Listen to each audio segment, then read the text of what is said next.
Brief history, 60-year-old man who came in with left-sided scrotal swelling. We did an ultrasound first. Just in the interest of time, I'll skip it. We said, everything looks abnormal. Get a CT. That's one huge scrotum. It is. Oh my goodness. And there's like so many nodules in it. Okay. Which normally if you just have like massive hydrocele or scrotal edema, you wouldn't see all those nodules.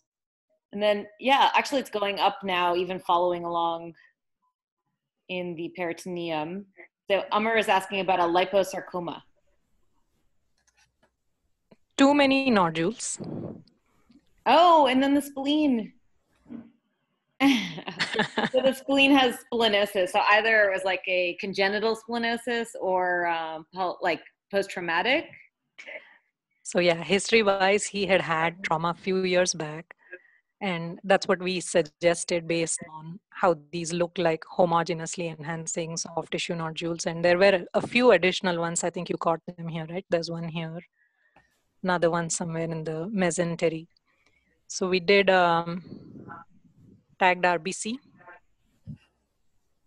So heat denatured tagged RBC, which is supposedly the most sensitive radio tracer. Sulfur colloid can sometimes miss these because sulfur colloid doesn't get as much sequestered in splenic tissue as do heat denatured RBC. So he had a bunch of splenosis everywhere. And the funniest place it went to was the scrotum. So the reason we need to know about splenosis is, of course, it gets mistaken for peritoneal nodules, lymphadenopathy. And this ectopic spleen, interestingly, very quickly parasitizes with adjacent organs and derives blood supply from those.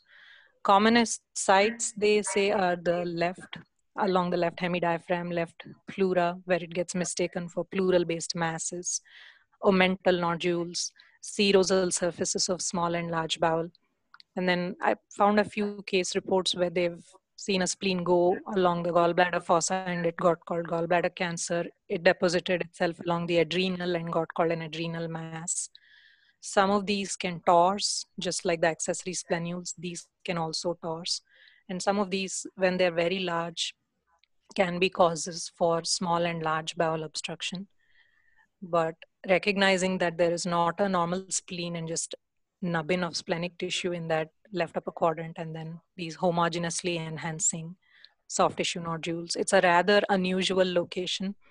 The only other funny differential they talk about is splenogonadal fusion, in which case they still say there's always like a cord-like remnant which connects the splenic tissue to the scrotum, which we don't see in this case. This is more of just a hernia.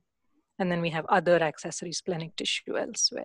So this was just a scrotal splenosis. Okay. Roopa, I have two questions. Yes. One is that for some reason, my nuclear medicine people always, they recommend sulfur colloid more than the heat denatured, and you were saying that the heat denatured RBC scan was more sensitive. I don't know if that's like related to the ease of that. Do you know anything about that?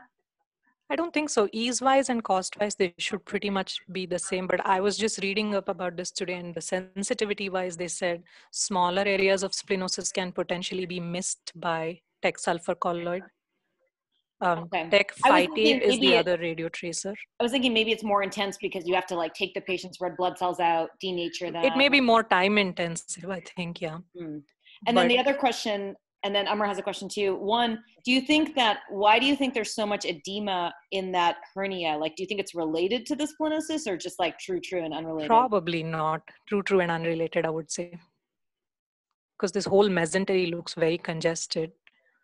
There was no, like it didn't rupture or anything. So that's one thing we couldn't account for. And he didn't get surgery or anything. He got a follow-up 6 months later when all this was better. So don't know why. And then Amar's question is, should we keep splenosis in the differential if we see a normal spleen? Less likely, right? Because it's just fragmentation and ectopic location. Unless you're thinking of an accessory spleen, which to reach the scrotum is a long way. Those are usually around the splenic hilum, which the congenital ones or the developmental ones, those are more around the splenic hilum. So if there has been trauma, only then probably entertain such distant splenosis as a thought. Cool.